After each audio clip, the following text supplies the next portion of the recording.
Recording. And I didn't do a test, but I guess it'll be picking me up. all right. Hello. Welcome back to another episode of the Nuanced Naturopaths. Yay, we're I'm back. Corinda, I'm Julie. and we're naturopaths, and we're nuanced, And we talk a lot. and we talk a lot. And it's been a while since we've talked a lot, so we're really excited to talk a lot. Yeah. And I mean, we just dive straight in? I think.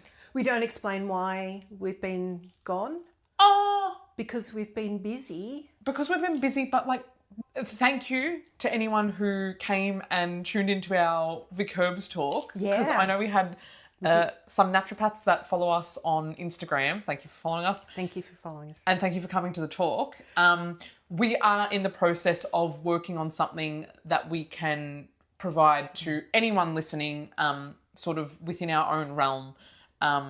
Stay tuned. We're always saying stay tuned. I feel sorry for these people. We're always like, we're working on something. Don't worry about it. Yeah. Just let us know your email. We'll keep you posted. And then life happens, and that's the short of it. Okay, life happens. Yeah. And we've been busy. But stay tuned because Yes. sometimes things actually come to fruition. Yes.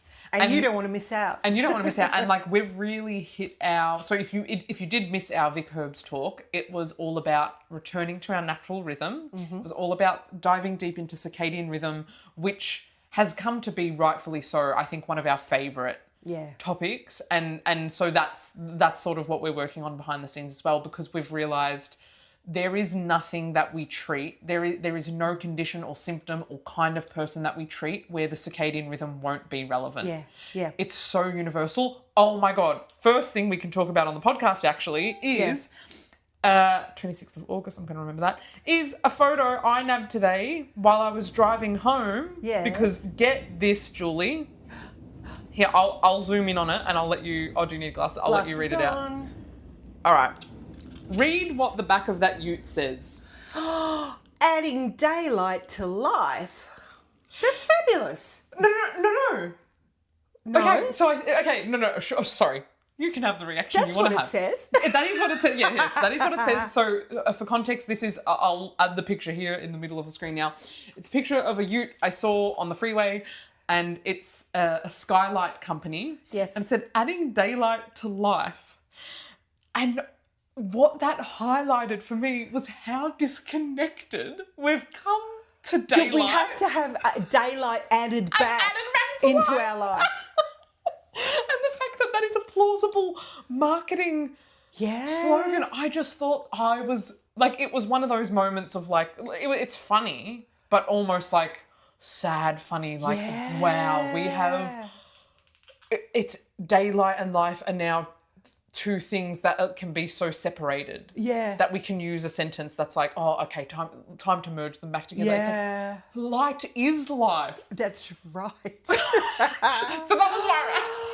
Wow. And this is a full circle moment for me. Yeah. Because I in a past life, before being an energy before being an energy rater, before being a naturopath, I was an energy rater. Yes, you were. And skylights were something that frequently people would install in their houses to add daylight to their life,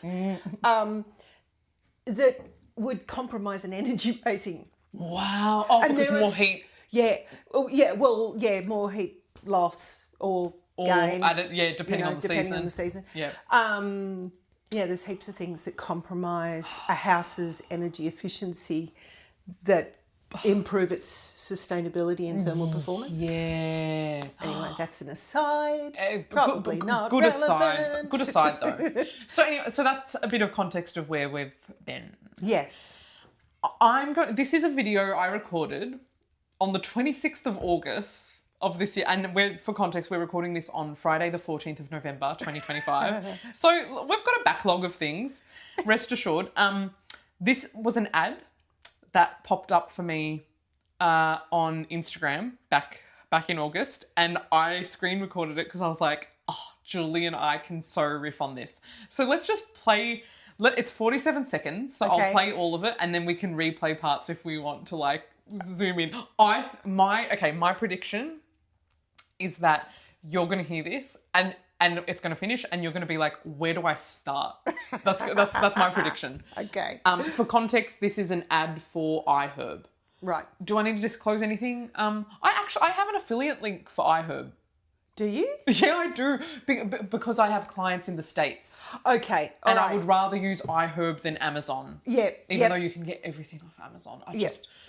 And iHerb honestly was one of the online shops that really helped my path into herbal medicine when I was first studying at uni. Oh, I would buy so much. Really? Yeah. Because it was cheaper than other places you could get it. There was so much brand access. Yeah. You know, But there's a reason it's cheap. I know. Well, no. Look, they stock Thorn.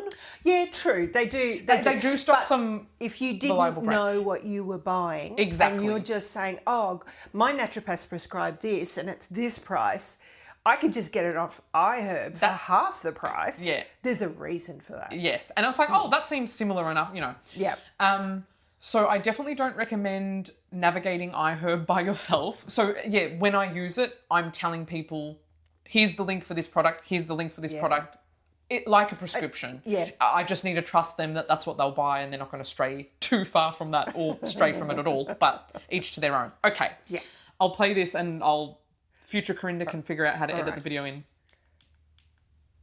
So presumably an ad from the States for Yeah. Right. Okay. Nature's best agent to reduce cortisol. Thymoquin, the gold standard in black seed oil. Nature's ibuprofen. Theracurmin, the best form of curcumin. Nature's metformin. Berberine, it also lowers blood pressure and cholesterol levels. Nature's laxative. That's easy. Prunes. Nature's decongestant. I'll give you two. N-acetylcysteine and bromelain. Nature's Ozempic. I like PGX the best. Nature's answer to high blood pressure. Rapeseed extract, 300 milligrams per day. Nature's answer to stress. KSM 66 ashwagandha. Nature's Nexium. Mastic gum. Nature's Claritin. Quercetin, especially the lipomycel or phytosome form. Nature's antidepressant. I'll go with creatine. So, does that not feel like nuanced naturopaths bait? Yep. Like, how can we cannot stand idly by. I don't know where to start because in every single one of those answers there is nuance, and it's not holistic, and it's not person centered, and it's not mentioning that medications and supplements can interact. Yeah. What dosage are we talking about for those conditions? Yeah. Because he did throw out some dosages, but it's like, hang on, but you can't. It's not a one size fits all dosage. No. Yeah. Do you know what I feel like we could do? I mean, say more if you feel called to say more, but I would be happy to sort of go through each of them and maybe say where we would use those products. And then also just add a holistic twist on each of those things and go, hang on, here's why one product isn't going to just cure that thing. Yeah, sure. So nature's cortisol reducer. And I think when I first recorded this, I felt conflicted because wording things as like nature's something, nature's version of, appeals to me. It speaks to a very core part of me, maybe a younger part of me that was really interested in like home remedies and stuff, and natural recipes before I even started my naturopathy degree. So I do feel torn because I'm like, yes, nature does have a pharmacy, and and it does, but when we're talking about pharmaceuticals, we're often talking about a single molecule for a single action. Yeah. Where these remedies have multiple actions and multiple molecules depending on which one it is. Yeah. And it's just not that simple. Yeah. And this is the thing, and I think I've said this in lots of episodes, where people are always trying to find simple answers to complex problems. And that's a simple answer. Yes. Nature's version of that. Therefore, healthier, right? Yes. Yes, and that's such a good point. And that's where I feel split. Because part of me hears that goes, yes, nature does provide. Another part of me hears that goes, oh, God, that's way too simple. That is a Yeah. black and white answer for a very grey question, guys. Yeah. Come on. Yeah. And if you haven't listened to our recent-ish episode on seeking simple answers for complex issues or simplifying Yeah. complex. Or our episode on supplements. Yes, yeah, I will bump them in the show notes Yeah. because they're really good concepts for anyone. If you're helping people on their healing journey or you yourself are on your own kind of healing journey, I think it's just really good stuff to sort of like get in the brain. Yeah. Yeah. Yep. So, oh, that's right. Okay, so the first one he mentions, nature's cortisol reducer. I've already got one layer of nuance. Yeah. Thymoquin, which he said is the gold standard for black seed oil, which I had to look up. And the first link that came up when I Googled it was an iHerb link. Black seed oil. Black seed oil. That just takes me back to COVID times in Australia. Oh yeah. Now I don't know if that was beyond Australia. Surely it started in America and then trickled to Australia in terms of people Surely. hearing about it as a remedy. Yeah. But just as like black seed oil? No, am I getting mixed up? Nigella seed, black seed. Yeah, but what am I getting that mixed up with black walnut? No. No. No. Black seed oil was the Black thing that seed people... oil was the thing. Remember in Botanica, it was... That was the We couldn't thing. keep it on the shelves. It was that and quercetin. Quercetin, yeah. NAC, some people were onto the NAC. N-acetyl. People Two were things he coming mentions. in asking for things that they'd never heard of before. Yeah. And it was like en masse. Yeah, yep. Yeah. And I wonder what... I'm going to just click a product here because Thymoquin, usually if a natural product has a name like that, and I'll definitely be able to say more about it when it gets to the ashwagandha, which was like the KSM 66. yeah. Like, yeah, it usually means Standardised. that a part of it, it's either been standardized or it's like a patent, like it's, I don't know, it's some... It's a proprietary product. Yeah. It's like a specific, they might use a patented extraction method for that specific plant. Yep. So I'm just going to see if this comes up. Yeah, thymoquinone TQ, 48 milligrams. Oh, okay. So 5x TQ black cumin seed oil. Okay. Interesting. So thymoquinone, have you heard of that? No. So that's just a component. That's within. That sounds like a... Oh, it's not a brand name. No. It's a chemical compound. It's a phytochemical compound found in the plant Nigella sativa. Yeah. Oh, right. Okay. Yeah. Now, that was a bit of a ramble. Nature's cortisol reducer. Shall we remind the people? Shall we remind everyone and ourselves that cortisol reduction isn't necessarily the end goal? Dare I say, even if we tested someone's cortisol levels and they were high? Yeah. What I have things to say, but what comes to your mind? Well, my first thought is you've got to be careful because people go through this, they will go through a period of having very elevated cortisol and then it'll drop off. Yeah. Because they're adrenally depleted. I don't like using that term. I know. But your adrenal glands lose the ability to produce cortisol in that quantity. Yep. That's it. Just bringing the cortisol down is not addressing the root of the problem. Yeah. So there's that. Right. Go on. I can see you're busting to say something. No, it's all jumbled up and Go nothing's on. going to come out clear. Remembering that stress and the function of the adrenal glands and the HPA axis, so, hypothalamus, pituitary gland, adrenal glands, that is like the main system, the main circuitry we have for our stress response. Our stress response is an adaptation response.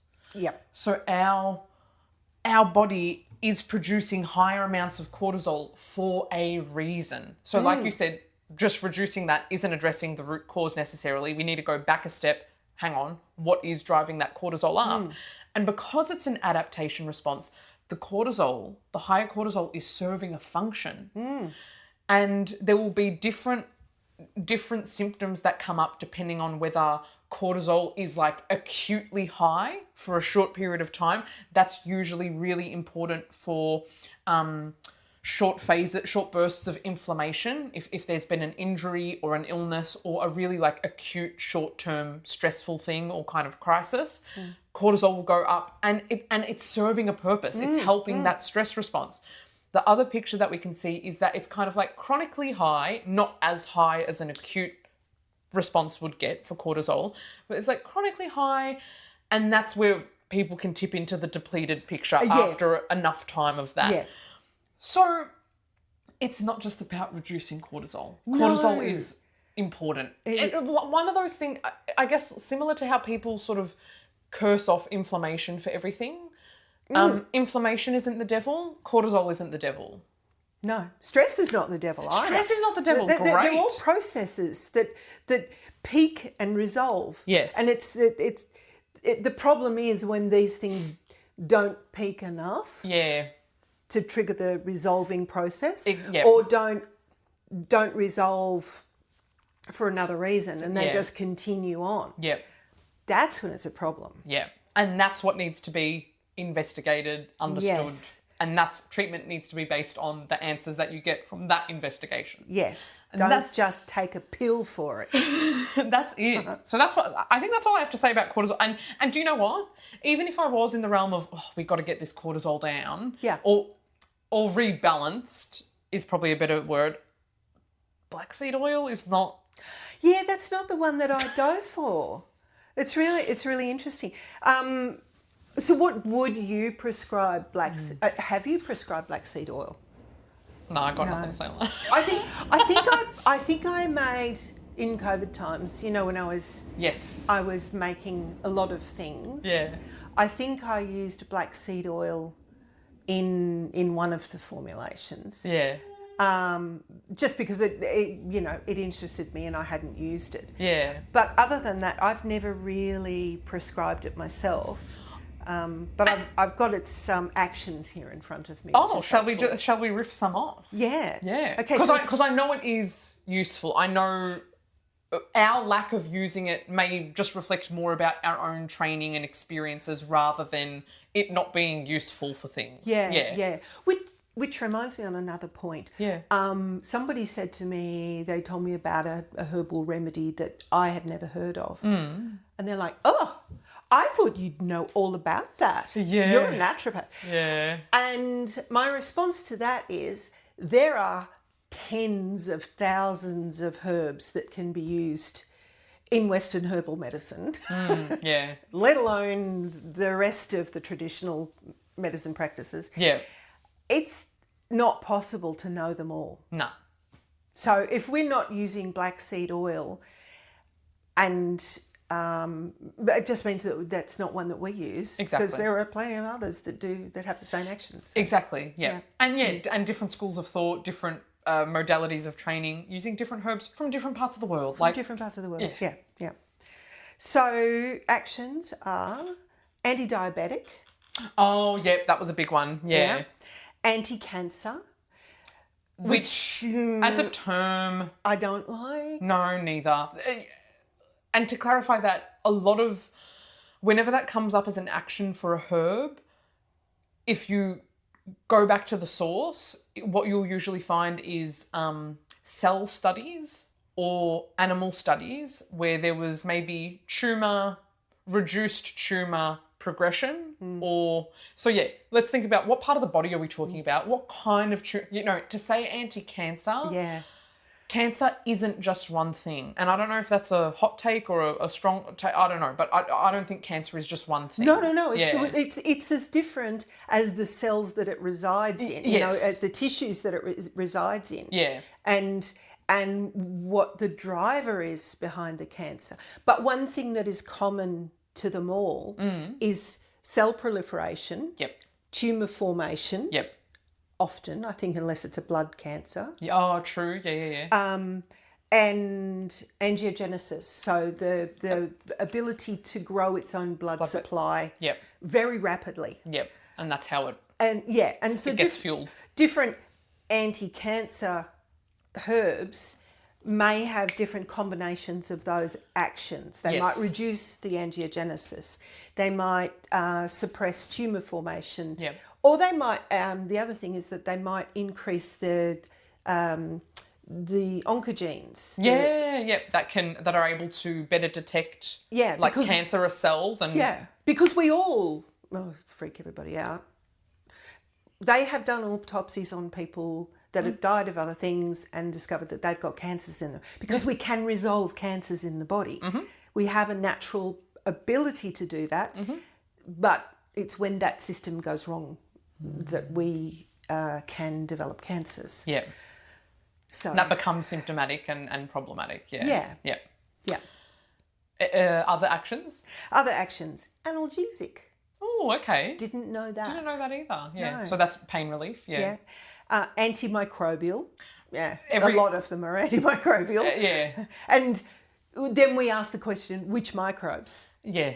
And Do we want that? do we want that? Yeah. Yeah. And is it a broad spectrum antimicrobial that'll kill off all of the bugs in your gut, or does it target just some of them? Yeah. Are they the good one? Oh, good versus bad. Yeah. You are. Bronchodilatory. So Now that that's rings a interesting. bell. Oh, and that probably rings a bell from COVID times. Yeah. Where everyone was worried about O2 saturation and that constriction of the bronchioles, the airway tissue that a lot of people were experiencing as a symptom either during or like post-COVID, like that airway, which Yeah. can feel awful. And also in asthma formulations that I've done. Yes. That's where it has come into play. Yes. Yep. Yes. Gastroprotective. Now that's interesting given it's antimicrobial. Yeah, gastroprotective, Which part of the gastrointestinal system? vague. Yeah. Yeah.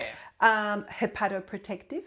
Well, we understand what that is because that's then supporting the cells of the liver. Yeah. Renoprotective, so kidneys. Nice. Protective of the kidneys. That makes me wonder, with those three together, whether the action is actually more about microcirculation, because that would check out with those three actions. It would be, if it was supportive to those tiny, tiny little vessels that we have in the gastrointestinal system, in the liver, in the kidneys particularly, then that would be something that's really beneficial. And what could help with microcirculation and what helps with like blood and heart, cardiovascular system in general is omega-3. Yeah. And that is one of the constituents in black seed oil, Right. as well as omega-6 and omega-9. Does it confer those benefits because it has a particular fatty acid profile? Can I throw a cat amongst the pigeons there Sure. and ask the question, Yeah. what proportions of omega-3s to omega-6 and 9 does it have? Because they share an enzyme. And if the conversion is predominantly on the 6 and 9 side, then you're not going to get the 3. Yep. So it might be present. This is Yeah. like the dairy calcium discussion. Yes. Yeah. It might It's be. there, but you can't have it. Is your body using it? Yeah. Yeah. So, and just to put that into context, so in this specific unbranded, like I'm not listing the brand, in a unrefined virgin black cumin seed oil, Nigella sativa, in 5 grams of that oil, there is 2.5 milligrams of omega-3, 580 milligrams of omega-6, Uh-huh. and 220 milligrams of omega-9. Okay, so we'll ignore the omega-3 that's in there. Okay, all right. I'm sorry. Yeah, I'm sorry, that's everyone. That is how nutritional biochemistry works. It is. There are pathways and they have rules. They have pathways, they have limited enzymes. Yep. If that enzyme is busy breaking down all of the 6 and 9, there's none there for the omega-3. Yep. And we could then further say, how stable is this product? Yeah, oh, God, okay. Is know, this an we took- omega-3 we rabbit took- hole? Well, no, it's it's the nuance of this product. is True. that, this and it's being sold on iHerb, so I have a bias. Yep. But I kind of think it's not approved by the TGA, so the quality Yeah. may not be as good as what we would buy in Australia. Yep. If the product is not stabilized in some way, it's got these beautiful oils in there, but oils oxidize. Yep.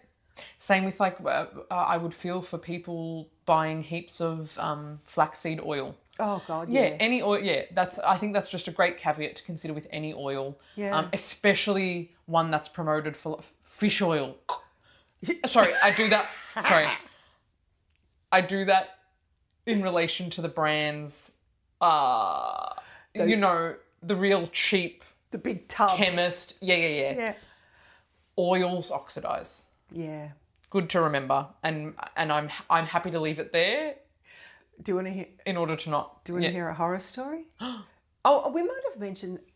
We might have mentioned it in a past episode. A friend of mine, many years ago, used to work on a fishing trawler, and it was 30 odd, more than 30 years ago. Yeah. And one of the things that the captain of the ship would do, just a little fishing boat in northern Queensland, is that if they caught a shark, or it got caught up in the net, a lot of bycatch, whole other conversation. Think about your seafood and where it comes from. But if they caught a shark, he would cut the liver out and he would throw it on the roof of the boat. And it had a corrugated iron roof on it. Yeah. And then he'd hang a bucket off it, and then the sun would make the fat melt in the shark liver, and it would go down into the bucket, and he would sell that It was like shark liver oil. as shark liver oil. Like cod liver oil. Yeah. That's another pop. How oxidized would that doesn't even make it to the packaging in a form that's not oxidized. But fish oils must by law be cleaned, Yeah. but are they checked for oxidation? No, I think some companies do use third-party testing for that, but it's certainly not across the board that all are being checked for. And you can't just add an antioxidant. No, some try that, Yeah. but And no. that's why we spend the big bucks on fish oil. Yeah. So if we add fish oil to your prescription, which I has so many benefits, lots of evidence on fish oil, there is. Yeah. But yeah, if we add fish oil to your prescriptions and you're like, what? You see the price and you're like, it's for It's we that don't good. want to fill up with crap, oxidized crap, and then give Yeah. your liver more to process, and then your whole body ends up having a harder time, and it's drawing on your antioxidant systems, and no, we don't Or want that. you could have 3 serves of oily fish. Smash. Snap. Sardines. Oh. Okay. Sardines. Mackerel, anchovies, salmon, wild caught, herring. Yes. Clip it. They are the best fish to have in terms of fishing sustainability, yes, but also in terms of omega-3 profiles. Smaller, oily fish are the ones you want to go for, not the flake from the fish and chip shop, unfortunately. No, not the flake from fish and chip shop, because that's often not the gummy shark that it's supposed to be. It's the ones that are endangered. And that's sharks are already in trouble. Yeah. So many issues we're covering here. So many issues just from a guy. And we're just still on the first one. I know. All right, we can. All right. What's next? Okay, Have we said everything we need to say about? Oh, even if we haven't, I Okay. think because otherwise this episode is just going to be so long. Yeah, true. All right. Nature's ibuprofen theracumin. So theracumin that's a patented. Yes. Theracumin is not a constituent of turmeric. It is a patented extract of turmeric or curcumin. Yeah. Well, sorry, not all curcumin. We covered that in one of the early episodes. Curcumin is a constituent in the turmeric plant. Some products you buy are like extracts of curcumin, and it's more like concentrated, Standardized and yeah. Whereas other Other ones are more of the whole turmeric plant. Yeah, and it should be noted, and we probably said this in the previous episode, that there are multiple curcuminoids Yes. in turmeric. Yes. Curcumin is the only one that's been studied. It's been studied extensively. Yes. But it's the only one that's really been studied. And so because of that, there's this perception that it's the best one. Yeah. And that's not necessarily true. No. We don't really know because Exactly. the others haven't been researched to that level. Exactly. And the thing that I've come back to just over the years is that whole plants do a really wonderful job. And the plant is in the form that it is in for a reason, I believe. If it's something that we know has medicinal properties, whether that's based on traditional or modern evidence, and it comes in the form of a plant, I believe there is importance to that whole package. Yes. And we don't need to be picking apart. Trying to make it into a drug. Yeah.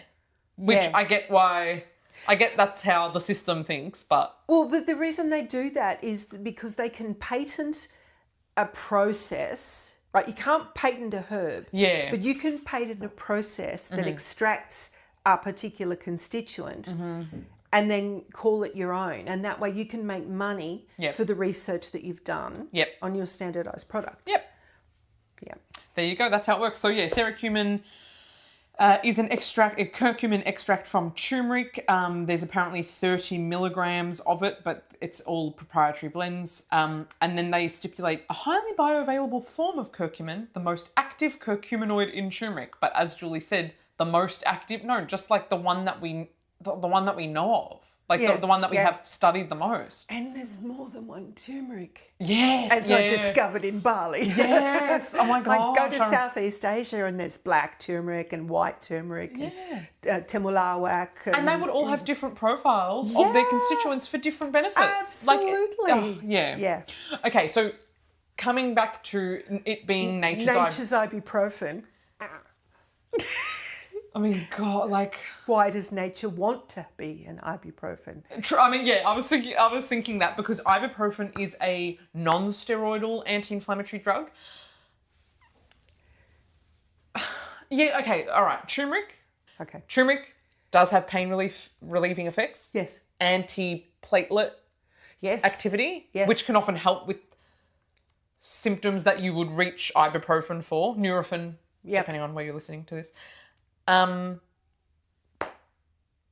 help with the joint complaints, the pain, the achy, It doesn't, but it's not even the same method of action. Not at all. As ibuprofen. Not at all. And therefore won't do damage to your stomach lining. And thank goodness. Thank goodness. So you're always going to be better off to have turmeric than ibuprofen. Anyway. Yeah.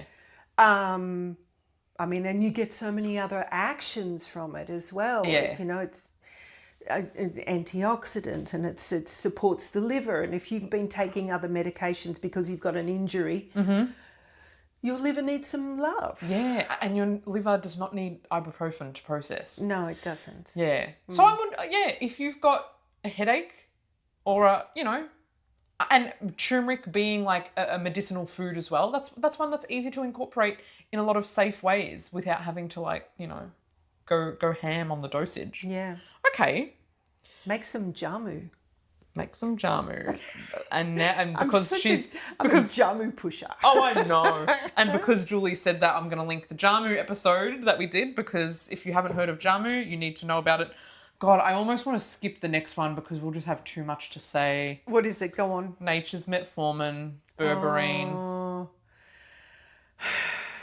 Berberine being a constituent. Yep. One that I think has gotten wildly blown out of all proportion. Like as this like anti-diabetic, mostly when it comes to diabetes. I mean, it really does have those actions. Yes. It is really great for metabolic conditions. Yeah. But taken long term, it can do damage to your microbiome, which can have metabolic implications. Yeah. I just don't like that it's so it's such a fad. It is such a fad, yeah.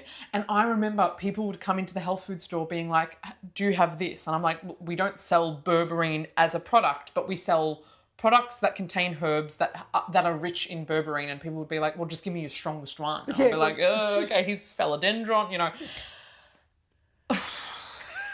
And that was back in 2017, I would say berberine. Yeah. If we look at like the Google trending of like how often that was searched, it was just starting then. My brain goes, okay, if there's a really severe case of type 2 diabetes mellitus and you've got someone who's really motivated to make change but really wants to come off metformin, maybe they're on other medications as well that they want to come off on.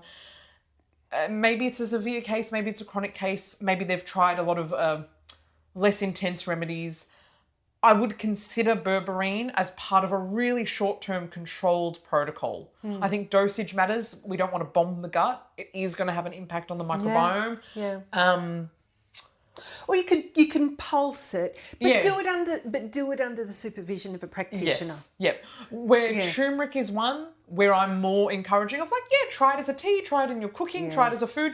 Berberine is like, don't wander into that territory by yourself. You really have to know what you're doing to make sure you don't have unwanted gut side effects. Also, there are other, like metformin was extracted originally from goat's root. Yes, another herb, Galega officinalis. Yeah. So there are other herbs which are anti-diabetic. Yeah. And not just herbs. There are other supplements. There's myo-inositol. There's cinnamon. Yep. There's bitter melon. Yep. Chromium as a nutrient. For insulin receptors. Yeah. So there's so much, and so when I see berberine, like it's honestly the last thing. There's so many things we can do. For diabetics, for blood sugar regulation, for insulin resistance before going to that. Yep. And also for weight loss, because I know a lot of people would have berberine on there, maybe in terms of what they've read or seen on the internet, it would be coming up for weight loss a lot. Yeah. Nature's laxative, which might be the only one I agree with. Yeah. Prunes. Yeah. Prunes are great. That's a whole food. I mean, yes, it's processed, it's dried. Yeah. What else do we recommend for constipation as far as nature's version? Well, the first thing is, are you hydrated? Oh, great. Great question. I thought you because were if you're not hydrated, then I don't want to talk about anything else until we've fixed that problem. Yeah. And I like to bring it back to hydration from the Ayurvedic medicine perspective is a balance of water and oil. And in my naturopathic perspective, hydration is not just pure water, it's about the minerals, mineral balance, electrolyte balance as well. Yeah. It's not just about chugging heaps of water a day, it's about, and from the Chinese medicine perspective, it's about cooking water into foods. Yes. Because they can have a whole different action than, again, just drinking pure water at best. But I mean, we know most people are drinking tap water or bottled water, Yeah. Hydration, asterisks. Yeah. Clean, filtered water. Yeah. And even then with a pinch of salt. With a pinch of salt. Have some coconut water sometimes. And when we say salt, we mean Celtic salt or Himalayan salt, the full profile, not just neat sodium chloride, which is the problem because it's in fast food and people are getting that in high doses, and that's why salt's being called the bad guy, but salt is not the bad guy. Sodium. We could do a whole podcast on salt. Yeah, I love how we just went hydration, nuance, salt, nuance. Also, electrolyte formulas. Yeah. There are some really shit ones out there. Yeah. There's one I had to take my patient off that was very beautifully marketed. Is that popular brand? Like, yes. It's like 4 letters. Super popular with 4 letters, and it's sodium chloride. Yep. And not much else. Great. So if you're going to put salt in it, put the good salt in. Yeah. But and yes, you do need sodium. Yes, you do need chloride. Oh, yeah. But you need magnesium and potassium as well, and a lot of other. And those things are in ratios to each other. Yeah. Yep. So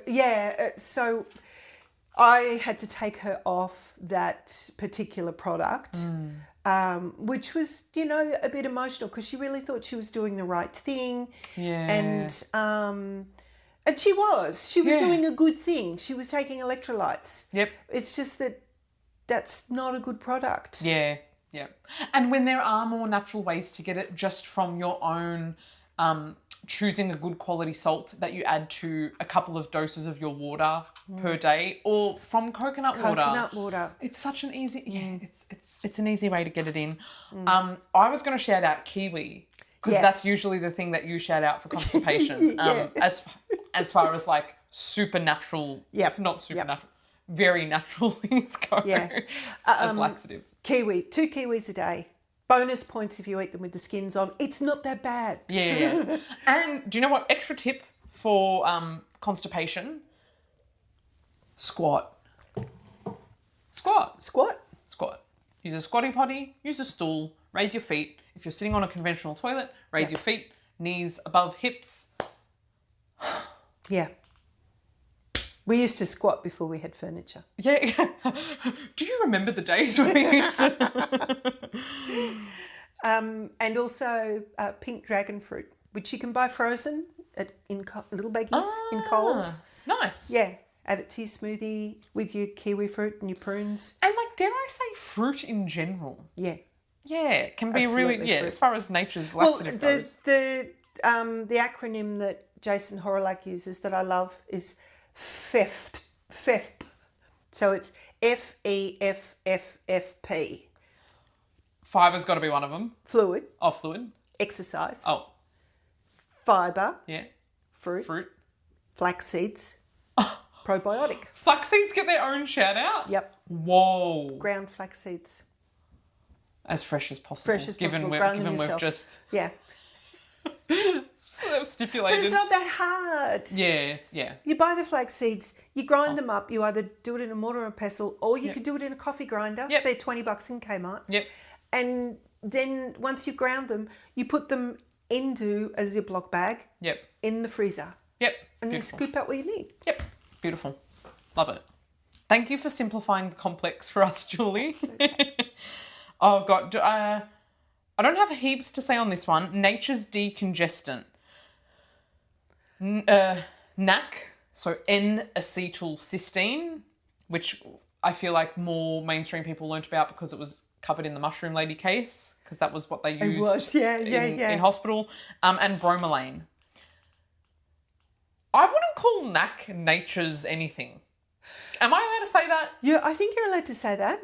It's not a herbal extract. No. It's not even... Actually, I wonder how they do extract it, or it would be synthesised. Or do I go down that rabbit hole? It quite possibly is synthesised. It's a form of an amino acid. Yep. The Cysteine. I have heard...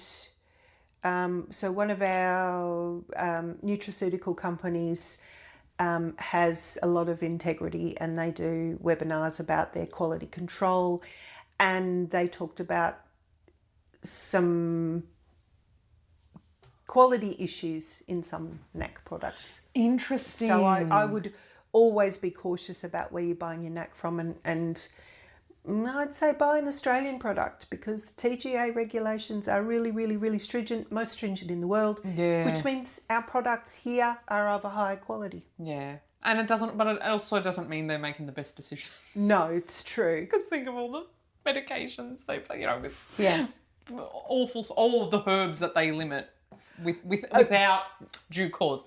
Without understanding the nuance. Yes. Lots of nuance when it comes to the TGA. But yeah, stringent in terms of the last thing you want to have to worry about is like a product that you order from America, like being adulterated with like a different herb, or like, replaced. No, don't want that. So yeah, be aware of where you are getting your N-acetylcysteine from. Bromelain, found naturally in papaya and pawpaw. Pineapple. Sorry, not papaya. Sorry. No, because it's papain. That's papain. It's papain. Papain and bromelain. Damn, that got us both. Yeah, sorry, that was my fault. So, trick answer. We were just making sure we were both on the ball. First podcast back in a couple of months. Yes, so bromelain from pineapples. From pineapple. Predominantly in the skin and the stem. Which is the part that people don't, which is maybe why they made it into an extract. But you can cut your pineapple, you cut the skin off it. Yeah. Then you just cut it in quarters and cut your slices Yeah. so that you retain the little bit of the stem in the middle. Oh, the stem. Okay, yeah. And as long as it's not a really woody pineapple, you can eat that stem. Okay. Like, How- there's how whole different is the parts of taste? foods that we don't eat. I know. Oh, it's less sweet, but it's not. Oh, but it's fine. not unpleasant. Yeah. Okay. And you could certainly blend it up in your smoothie or something. Oh, true. That's a good idea. Okay. Yeah. Nice. Yeah. Yeah. And it's a digestive enzyme. Yes. Yeah. That was like one of the first things that was recommended to me when I first saw a naturopath for digestive support. Was like, eat some papaya and pineapple, and there I was, a fussy eating, fruit phobic teenager. Like, okay, guy. Sure, guy. Sure. Where can I buy that in a pill? Yeah, and I home delivered. And so they can be good decongestants. I don't have much else to say about that. But root cause. What's causing the congestion? Yeah, and also some people will have a food intolerance to pineapple and also have rhinosinusitis. So they might have nasal congestion because of allergies. Yep. And they eat pineapple. So Not a great- be aware of that at Yes, least. yeah. And I will say the most common ones I find, dairy, especially forms of dairy that have high content of the dairy proteins, wheat, gluten. We've done deep dive episodes on that. But also soy and eggs are quite common allergens, certain nuts. Also, your body can... if you are not digesting food, or if your body's immune system is compromised or dealing with something, another exposure or something that you're putting into your system or you're inadvertently exposed to, you will react to more things beyond allergies, if that makes sense. And this is where intolerances come up. When the immune system is compromised, you could seemingly react or have a poor reaction to numerous foods that you never reacted to before or that you didn't know you were allergic to. Your favourite foods, often. Yes. Yeah. But we cover heaps of nuance on the difference between allergy and intolerances in our dairy and wheat episodes. So I'll also... Lots of links in this episode. Yeah. My God, we've done some good eps, We Jules. have. There was something else I was going to add in there. Yeah. Oh, also, what's the cause of the congestion? Because a mouth taping might be, that might be more effective. Yep. By mouth taping, you're increasing the circulation through the tubercles. The turbinates in your nasal passages, which produce nitric oxide, which reduces inflammation in the nasal passages, which can reduce the congestion. Congestion, That's the yeah. word. Yeah. Turbinates. Cool. And also you can have secondary infections in your nasal passengers. Nasal passengers. Well, that's what they are, is secondary infections are nasal passengers. Yeah, they're lurking in your nasal passages as passengers, Yeah. wreaking some havoc. Yeah. And they can be fungal. Yep. Or bacterial. Or bacterial. Yep. Yeah. And again, it's just a good reminder of why it's just important to investigate. Yeah. Yeah. There's not one cause of one symptom, therefore there's not one solution. Corinda, don't you wish that there was like a doctor that had it like a proper degree, and they've studied like health and body processes and medicines and even like natural medicines. Don't you wish there was somebody like that who could take all of the information about you and what's happening with your health and then filter that through all of their knowledge and come up with a really good quality holistic answer? Is that a thing? maybe in a perfect world. Well, guess what, folks? You don't have to keep dreaming about that perfect world, because that is what a naturopath does. We are here. And we are naturopaths, and we want to help you. That was a great segue, Julie. Into just a little shout out to naturopaths, and like shout out to the work that we do. Thank you. Far Thank you. out. Well, I just keep seeing people, in chemists, Yeah. in the aisles and aisles of these natural products, and they're seeking answers, and they're self-prescribing, Yep. and they're really lost. And I think if the world understood that naturopaths existed, so many more people would come and see us and not spend $1 million buying things they don't need Yeah. in inappropriate doses, and we could just like cut through all of that and take them to where they need to be. Yeah. Yep. That was a bit of a rant, really, No, wasn't good, it? good though. I think warranted, valid rant. If you would like to work with either Julie or myself, all details will be in the show notes wherever you are listening to or watching this. Check the description, and you can start your journey with either of us through a free connection call just to learn a little bit more. No obligations. Just see if you like us. Yeah. See, and to reassure yourself that we can help you with what your Yep. condition is, because if it's not something that we're comfortable with, we're very comfortable to recommend somebody who would Yeah. suit you. Absolutely, yeah. We know our bounds, we know what we can help with, and you might come to us with a condition or a set of symptoms, and it might be a kind of case where we're like, look, we can't, I mean, we certainly don't claim to cure anything, but like, look, that's going to take a lot of investigation, or there's some grey area of like issues that we can't touch, but we can support you in X, Y, and Z way, Yeah. which can improve your quality of life, or we can focus on preventing further whatever it is, There's usually always something we can do. Oh, absolutely. But the connection call is great to make sure that we're on the same page. Like, what are you seeking? Yeah. What sort of result are you seeking? What is your desired experience of health? And where can we fit into that journey for you? Yeah. I didn't want to die. So Nature's Ozempic, PGX. Now, you've heard of PGX? No. Yeah, no, neither. It is polyglycoplex, and I say it like that because the X is capitalized. It's a highly purified water-soluble polysaccharide complex manufactured using the proprietary EnviroSimplex process, cognac mannan, from Amorphophallus cognac. Root and Cognac, spelt... Kongjac.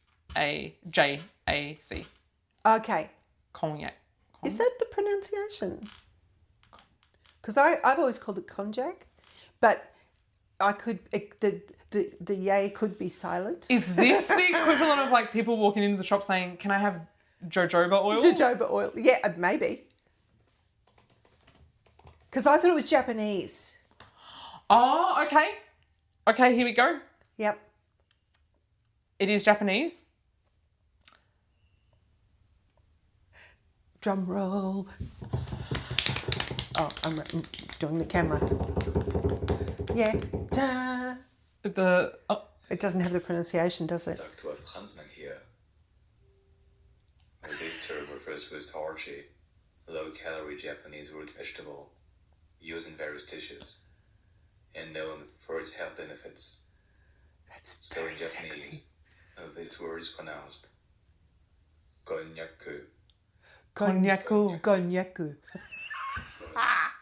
I say, so you were right. Okay, well, I wasn't adding the U at the end. But I really didn't know it was Japanese. Honestly, Ozempic could be a whole episode on its own. It could. And do we want to touch it? Well, yeah. You know that I would be very, very happy to go down that rabbit hole, but I'm doing that separately on another podcast. Yeah. But that doesn't mean that we can't have a conversation about it because it's huge. Well, no, I It's think that's a huge. great tap. I think that's a great, keep an eye on what Julie's going to share, because, it is huge, and it's kind of like it's kind of got a grip on everyone's consciousness. And there's good reason for it. Yeah. Like I'm generally pharmaceutical drugs I try and avoid, but this is a drug that is exceptional. Yeah. When you consider the problem of overweight and obesity in the world and how difficult it is to lose weight. Yeah. And the stigma and all of the mental health problems and you know, all of the stuff we've covered before in previous episodes. Yep. These drugs, these GLP-1s have benefits outside and independent of the weight loss. Yeah. So for improving cardiovascular disease outcomes, Yep.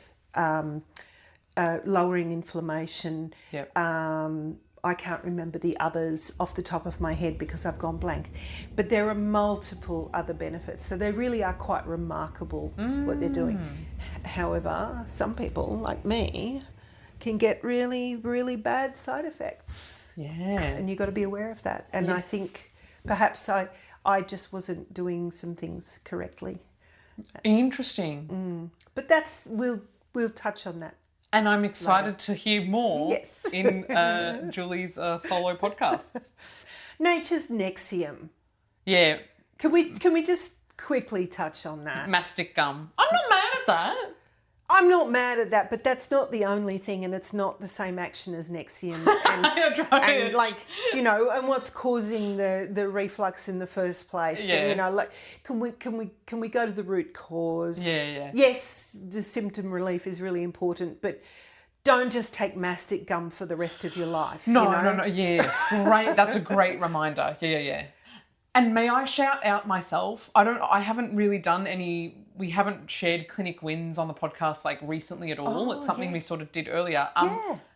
I had a patient who was taking 8 to 10 Nexium a day. Oh no. I'm not 4 years No. And and still had reflux. prescribed that? Yes, and then was using the gum version of it, that like Gaviscon gum that they've now got throughout the day. Wow. Within 1.5 weeks of a gut powder that I put him on, I was like, look, we need to get you off the Nexium. Are you willing to go cold turkey? Yep. He was so open to it.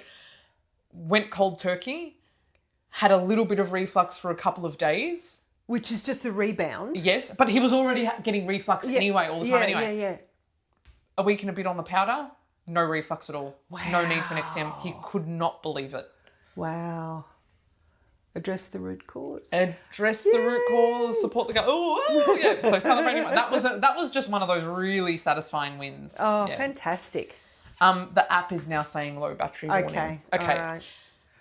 Sorry, guys, we have to go. We're running out of battery. The device determines our thing, but let's say we are glad to be back recording. We are excited to record more. We have a long list, as always, of various episodes that we can do.